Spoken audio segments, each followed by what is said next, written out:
भगवान बुद्ध की जय हो, धम्म की जय हो, संघ की जय हो। हम आपको त्रिपिटक सुना रहे हैं, जिसमें से हम सुत्त पिटक का दीघ निकाय मध्यम निकाय समाप्त कर चुके हैं। हमने प्रारंभ किया है संयुक्त निकाय, उसका दूसरा भाग है, जिसका नंदन वर्ग का पहला सुत्त नंदन सुत्त आपके सामने उपस्थित है। आप सभी अगर यह एक बार में संपूर्ण वीडियो नहीं सुन पाते हैं तो आपसे विनती है, इसको टुकड़ों में सुनिए, लेकिन सुनिए जरूर, क्योंकि बुद्धिस्ट कह देने से कोई भी व्यक्ति बुद्धिस्ट नहीं हो जाता है। जब तक आप अपने स्वयं के ग्रंथ, शास्त्र, धर्म के बारे में नहीं जानेंगे तब तक आप बुद्धिस्ट नहीं होंगे। तो चलिए शुरू करते हैं त्रिपिटक। त्रिपिटक का संयुक्त निकाय, उसका दूसरा वर्ग, इसे नंदन वर्ग के नाम से जाना जाता है। नंदन सुत्त। ऐसा मैंने सुना है, एक समय भगवान श्रावस्ती में अनाथ पिंडक के जेतवन आराप में विहार करते थे। वहाँ भगवान ने भिक्षुओं को आमंत्रित किया। भिक्षुओं भदंत कहकर उन भिक्षुओं ने भगवान को उत्तर दिया। भगवान बोले, भिक्षुओं, बहुत पहले 33 लोक का कोई देवता नंदन वन में अप्सराओं से हिल मिलकर दिव्य 5 काम गुणों का भोग विलास करते हुए उस समय वह गया था। बोला, वे सुख नहीं जान सकते हैं जिनने नंदन को नहीं देखा, 13 लोक के यशस्वी देवताओं के आवास को। भिक्षुओं उसके कहने पर किसी दूसरे देवता ने उसकी बात में लगाकर यह बात गाथा कही, मूर्ख, तुम नहीं जानते, जैसे अरहंत लोग बताते हैं, सभी संस्कार अनित्य हैं, उत्पन्न होना और लय हो जाना उनका स्वभाव है, पैदा होकर वे गुजर जाते हैं, उनका बिल्कुल शांत हो जाना ही परम पद है, परम पद है। नंदन सुत चिंता रहित वह देवता भगवान के सम्मुख यह गाथा बोला, पुत्रों वाला पुत्रों से आनंद करता है, वैसे ही गौवों वाला गौवों से आनंद करता है। सांसारिक वस्तुओं से ही मनुष्य को आराम होता है, जैसे कोई वस्तु नहीं उसे आनंद भी नहीं। भगवान पुत्रों वाला पुत्रों की चिंता में रहता है, वैसे ही गौवों वाला गौवों की चिंता में रहता है। सांसारिक वस्तुओं से ही मनुष्य को चिंता होती है, जैसे कोई वस्तु नहीं उसे चिंता भी नहीं। भगवान बुद्ध कहना चाहते हैं कि मनुष्य जिन चीज़ों को भोगता है उन्हीं की चिंता करता है। यदि व्यक्ति अपना भोग विलास छोड़ दे तो वह सांसारिक चिंता से भी मुक्त हो जाता है। नाथी पुत्र समसुत, आपने ऐसा कोई प्यारा नहीं। वह देवता भगवान के सम्मुख यह गाथा बोला, पुत्र के ऐसा कुछ प्यारा नहीं, गौवों के ऐसा कुछ धन नहीं, और सूर्य के ऐसा कोई प्रकाश नहीं, और समुद्र सबसे महान जल राशि है। भगवान ने उसको उत्तर दिया, अपने के ऐसा कुछ प्यारा नहीं, और धान्य के ऐसा कुछ धन नहीं, और प्रज्ञा के ऐसा कोई प्रकाश नहीं, और वृष्टि सबसे महान जल राशि है। खत्ती शुद्ध बुद्ध श्रेष्ठ है, मनुष्यों में क्षत्रिय श्रेष्ठ है, चौपायों में बलिवर्द और भार्यों में कुमारी श्रेष्ठ है, और पुत्रों में वह जो जेठा है। आकार मनुष्यों में जो व्यक्ति लड़ सकता है, अपने लिए जुझारू है, जो अपने लक्ष्य के लिए अडिग है, वह श्रेष्ठ है। लेकिन भगवान कहते हैं, संबुद्ध मनुष्यों में श्रेष्ठ है, अच्छी तरह सिखाया गया जानवर चौपायों में, और सेवा करने वाली भार्यों में श्रेष्ठ है, और पुत्रों में वह जो कहना माने। पुत्र वही श्रेष्ठ है जो अपने पिता, अपने बुजुर्गों का कहना माने। भगवान बुद्ध की वाणी है, संतिकाय सुत शांति से आनंद, दोपहरिया के समय पक्षियों के बैठे रहने पर सारा जंगल छाँव छाँव करता है, उससे मुझे बड़ा डर लगता है। दोपहरिया के समय पक्षियों के बैठ रहने पर सारा जंगल झाँव झाँव करता है, उससे मुझे बड़ा आनंद होता है। अर्थात सामान्य जनमानस यह समझता है कि जब तक कलह विग्रह हो रही है तब तक ही जीवन में उतार चढ़ाव है, तभी तक आनंद है। लेकिन संबुद्ध पुरुष ऐसे नहीं सोचते। वह सोचते हैं जब एकांतवास हो, व्यक्ति शांत भाव से एकांत को प्राप्त हो, तभी आनंद है। निदान तंदि सूत्र, निद्रा और तंद्रा का त्याग सामान्य जनमानस की धारणा है। निद्रा तंद्रा जमाई लेना, जो नहीं लगाना भोजन के बाद नशा सा आ जाना, इनसे संसार के जीवों को आर्य मार्ग का साक्षात्कार नहीं होता। भगवान बोलते हैं निद्रा तंद्रा जमाई लेना, जो नहीं लगना भोजन के बाद निशा सा आ जाना, उत्साह पूर्वक इन्हें दबा देने से आर्य मार्ग शुद्ध हो जाता है। अर्थात जो कि निद्रा तंद्रा जमाई लेते हैं, भोजन के बाद नशा सा आ जाता है, वह व्यक्ति जो उत्साहपूर्वक या जान करके किया निद्रा तंद्रा आलस्य है, उसको अपनी प्रज्ञा अपने विवेक से दबा देता है, वह आर्य मार्ग को शुद्ध हो जाता है और समृद्धि को प्राप्त करने पर बढ़ता है। कछुओं के समान रक्षा करना कठिन है, सहना भी बड़ा कठिन है। जो मूर्ख हैं उससे श्रमण भाव का पालन भी, यहाँ बाधाएं बहुत हैं, जहाँ मूर्ख लोग हार जाते हैं। भगवान बोलते हैं कितने दिनों तक श्रमण भाव को पालें, यदि अपने चित्त को वश में नहीं ला सकता, पद पद में फिसल जाएगा। इच्छाओं के अधीन रहने वाला कछुआ जैसे अंगों को अपनी खोपड़ी में, वैसे ही भिक्षु अपने ही मन के चित्त को समेटे।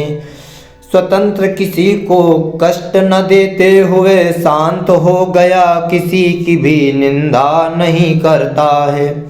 भगवान कहते हैं कोई भी श्रमण भाव कब तक पाला जा सकता है? अगर किसी भी व्यक्ति का चित्त उसके वश में नहीं है तो वह अपने भाव को नहीं संभाल सकता, बार बार फिसल जाएगा। इच्छाओं के अधीन रहने वाला, जैसे कि एक कछुआ अपने सारे अंगों को एक कवच में ढक लेता है, वैसे ही भिक्षु अपने चित्त को समेट कर ढक लें और स्वतंत्रता पूर्ण किसी को कष्ट न देते हुए शांत हो जाएं। वह व्यक्ति जो शांत हो गया है, किसी से निंदा नहीं करता, वही व्यक्ति परम सिद्धि को प्राप्त होने योग्य है।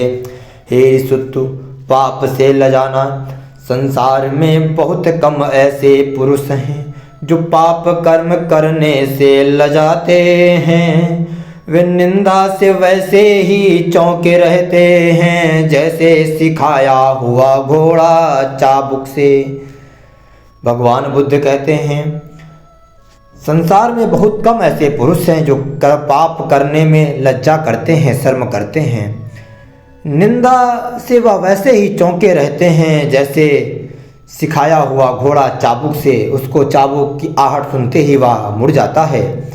घोड़े से भी पाप करने से जो लजाते हैं, थोड़े से भी पाप करने से जो लजाते हैं, और सदा स्मृतिवान होकर विचरण करते हैं, वे दुखों का अंत पाकर विषम स्थान में भी सम आचरण करते हैं। भगवान कहते हैं जो व्यक्ति थोड़े से भी पाप करने में से लजाते हैं, सदा स्मृतिमान होकर विचरण करते हैं, सदा एकांत भाव जगाते हैं, जो उनके चारों तरफ क्या घटित हो रहा है उसको समझते हैं, उसको देखते हैं, वह दुखों का अंत हो करके भी, दुखों का अंत पा करके भी, चाहे कितना भी दुख हो जाए, विषम स्थान में भी उनका आचरण हमेशा शुद्ध ही रहता है।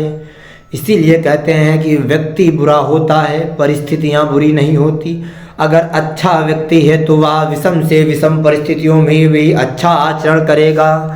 कुटिसुत्त झोपड़ी को भी त्याग दे। क्या आपको कोई झोपड़ी नहीं? क्या आपको कोई घोंसला नहीं? क्या आपके कोई संतान बाल बच्चे नहीं? क्या बंधन से छूटे हुए हैं आप? भगवान बोलते हैं नहीं, मुझे कोई झोपड़ी नहीं, मुझे कोई घोंसला नहीं, मुझे कोई बाल बच्चे नहीं, हाँ मैं बंधन से छूटा हुआ हूँ।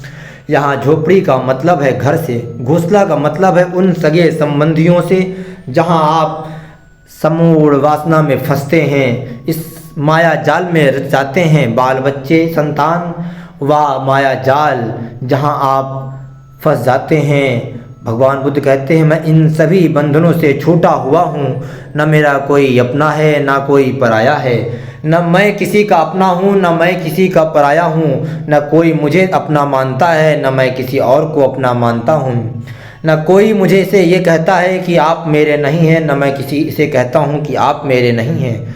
मैं भी सबका हूँ और सब भी मेरे हैं। इसलिए भगवान कहते हैं, मैं इन सब बंधनों से मुक्त हूँ। देवता बोलते हैं, आपकी झोपड़ी में मैं किसे कहता हूँ, आपका घोंसला मैं किसे कहता हूँ, आपकी संतान मैं किसे कहता हूँ, आपका बंधन मैं किसे कहता हूँ। अर्थात देवता पूछता है, आप झोपड़ी में नहीं हैं, घोंसला में नहीं है, संतान नहीं है, बंधन नहीं है, तो आप मैं किसे कहते हैं। भगवान बोलते हैं, अरे माता को मान कर तुम झोपड़ी कहते हो, और भार्या को मान कर घोंसला कहते हो, पुत्रों को मान कर तुम संतान कहते हो, और तृष्णा को मान कर तुम बंधन कहते हो। अर्थात पहला जो झोपड़ी है, जो घर है, वो माता से प्रारंभ होता है। आप एक झोपड़ी में जन्मते हैं और पत्नी से घोंसला, एक नया घर का जन्म होता है और संतान पुत्र है, और आपका लालच, आपकी तृष्णा ही बंधन है। देवता ठीक है, आपको कोई झोपड़ी नहीं, ठीक है आपको कोई घोंसला नहीं, और ठीक है आपको कोई संतान नहीं, ठीक है आप बंधन से सच मुक्त हैं। बोलो भगवान की जय हो, भगवान गौतम बुद्ध की जय हो, धम्म की जय हो, संघ की जय हो। समधि सूत काल अज्ञात है, काम भोगों का त्याग है। देवता बोलते हैं, ऐसे मैंने सुना है, एक समय भगवान राजगृह के तपोधराम में विहार कर रहे थे। तब आयुष्मान समृद्धि रात के भिनसारे उठकर गात धोने के लिए जहाँ तपोदा गर्मकुंड है वहाँ गए। तपोदा में गात धो एक ही चीवर पहने हुए बाहर खड़े गात सुखा रहे थे। तब कोई देवता रात बीतने पर अपनी चमक से सारे तपोदा को चमकाते हुए जहाँ आयुष्मान समृद्धि थे वहाँ आया। आकर आकाश में खड़ा हो गया, गाथा बोला, भिक्षु बिना भोग किए आप भिक्षाटन करते हैं, भोग करके आप भिक्षाटन नहीं करते। भिक्षु जी, भोग करके आप भिक्षाटन करें, काल को ऐसे ही मत गंवावें। समृद्धि बोलते हैं, अरे काल को मैं नहीं जानता, काल तो अज्ञात है, इसका पता नहीं, इसी से बिना भोग के लिए भिक्षा करता हूँ, मेरा समय नहीं खो रहा है। तब उस देवता ने पृथ्वी पर उतरकर आयुष्मान समृद्धि को कहा, भिक्षु जी आपने बड़ी छोटी अवस्था में प्रवज्ञा ले ली है, आपको तो अभी कुमारा अवस्था ही है, आपके केस काले हैं, इस पर चढ़ती उम्र में अपने संसार के कामों का स्वाद तक नहीं लिया है। भिक्षु जी आप अभी लोक की ऐश आराम करें, सामने की बात को छोड़कर मुद्दत में होने वाले के पीछे मत दौड़े। नहीं आबुस, मैं सामने की बात को छोड़कर मुद्दत में होने वाले के पीछे नहीं दौड़ता हूँ। आबुस, मैं तो उल्टे मुद्दत में होने वाले बात को छोड़ सामने की बात के फेर में लगा हूँ। भगवान ने तो कहा है, सांसारिक काम भोग मुद्दत की चीज है, उनके फेर में पड़ने से बड़ा दुख उठाना पड़ता है, बड़े परेशानी होती है, उनमें बड़े ऐब हैं, और यह धर्म देखते ही देखते फल देने वाला है। सांसारिक बिना किसी देर के जो चाहे इस धर्म को अजमा सकता है, या धर्म परम पद तक ले जाने वाला है। विज्ञ लोग अर्थात बुद्धिमान लोग इस धर्म को अपने आप ही अनुभव करते हैं। भिक्षु जी, भगवान ने सांसारिक कामभोगों को मुद्दत की चीज कैसे बता दी, उनके फेर में पड़ने से कैसे बड़ा दुख उठाना पड़ता है, कैसे बड़ी परेशानी होती है, उनमें कैसे बड़े बड़े ऐब हैं। धर्म देखते ही देखते कैसे फल देता है, धर्म कैसे परम पद तक ले जाता है। विज्ञ लोग अर्थात बुद्धिमान लोग, विद्वान लोग, श्रमण लोग धर्म को अपने ही आप कैसे अनुभव करते हैं। आवोस, मैं अभी नया तुरंत ही प्रवचित हुआ हूँ। इस धर्म विनय को मैं विस्तार पूर्वक नहीं बता सकता। या भगवान अरहंत सम्यक संबुद्ध राजगृह के तपोदाराम में विहार कर रहे हैं, सो उनके पास जाकर इस बात को पूछें। जैसे भगवान बतावे वैसा ही समझे। भिक्षु जी, हम जैसों के लिए भगवान से मिलना आसान नहीं। दूसरे बड़े बड़े तेजस्वी देवता उन्हें घेरे खड़े रहते हैं। भिक्षु जी, यदि आप ही भगवान के पास जाकर इस बात को पूछें तो अलबत्ता मैं धर्म देशना सुनने के लिए आ सकता हूँ। आयुष बहुत अच्छा है, कहे आयुष्मान समृद्धि ने उस देवता को उत्तर दिया। फिर जहाँ भगवान थे वहाँ जा अभिवादन कर उनसे एक और बैठ गए और बोले, एक और बैठ आयुष्मान समृद्धि भगवान से बोले, भंते मैं रात के भिन्न सारे उठकर गात धोने के लिए जहाँ तपोदा है वहाँ गया। तपोदा में गात धो एक ही चीवर पहने हुए बाहर खड़े खड़े गात सुखा रहा था। भंते तब कोई देवता रात बीतने पर अपनी चमक से सारे तपोदा को चमकाते हुए जहाँ मैं था वहाँ आया। आकर आकाश में खड़ा हो गया, बोला, भिक्षु बिना भोग किए आप भिक्षाटन करते हैं, भोग करके आप भिक्षाटन नहीं करते। भिक्षु जी, आप करके आप भोग करके आप भिक्षाटन करें, काल को ऐसे ही मत गंवाएं। भंते, उसका ऐसे कहने पर मैंने देवता को इस गाथा में उत्तर दिया, काल को मैं नहीं जानता, काल तो अज्ञात है, इसका पता नहीं, इसी से घिना भोग किए भिक्षा करता हूँ, मेरा समय नहीं खो रहा है। भंते, तब उस देवता ने पृथ्वी पर उतर कर मुझे कहा, भिक्षु जी, मैं अपनी दाढ़ी छोटी अवस्था में प्रवज्जा ले ली है, आपको तो अभी कुमारा अवस्था ही है, आपके केस अभी काले हैं, इस चढ़ती उम्र में आपने संसार के कामों का स्वाद तक नहीं लिया है। भिक्षु जी, आप अभी लोक के ऐश आराम करें, सामने के व्रत को छोड़कर मुद्दत में होने वाले के पीछे मत दौड़े। भंते, उसके ऐसा कहने पर मैंने यह उत्तर दिया, नहीं आउस, मैंने सामने की बात को छोड़कर मुद्दत में होने वाले के पीछे नहीं दौड़ता हूँ आउस, मैं तो उल्टे मुद्दत में होने वाले बात को छोड़ सामने की बात के फेर में लगा हूँ।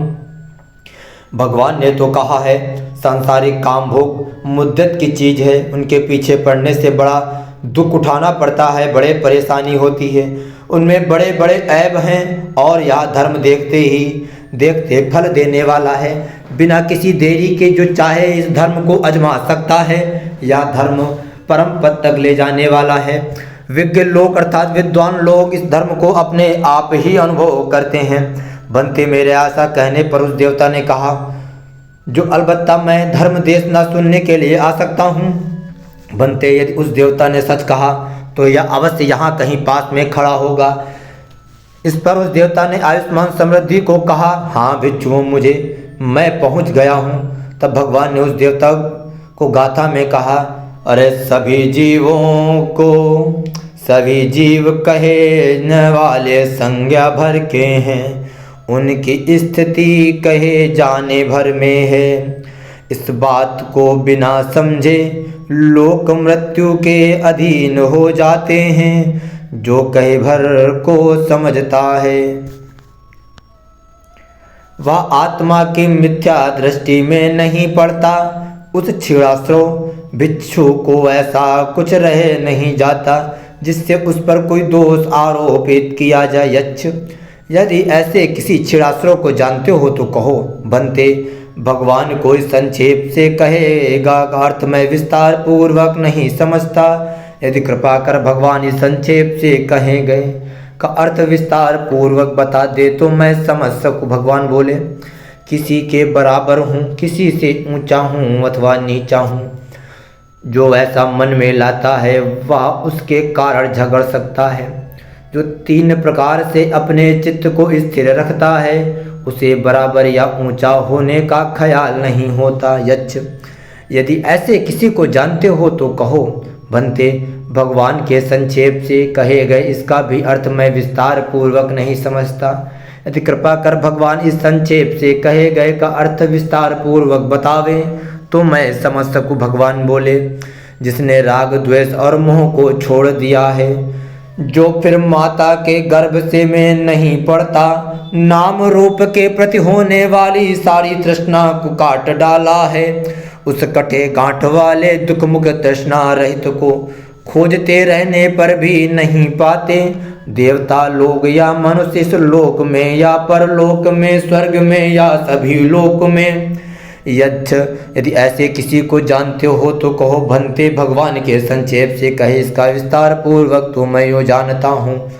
पाप नहीं करे वचन से या मन से या कुछ भी शरीर सारे संसार में, और स्मृतिवान हो संप्रज्ञ हो, कर्मों को छोड़ अनर्थ करने वाले दुख को ना बढ़ावें। भगवान सम्यक संबुद्ध भगवान बुद्ध की जय हो। जय हो धम्म और संघ की जय हो। जय हो समस्त मनुष्य प्राणियों की जय हो। जय हो सारे संसार में पुण्य आत्माओं की।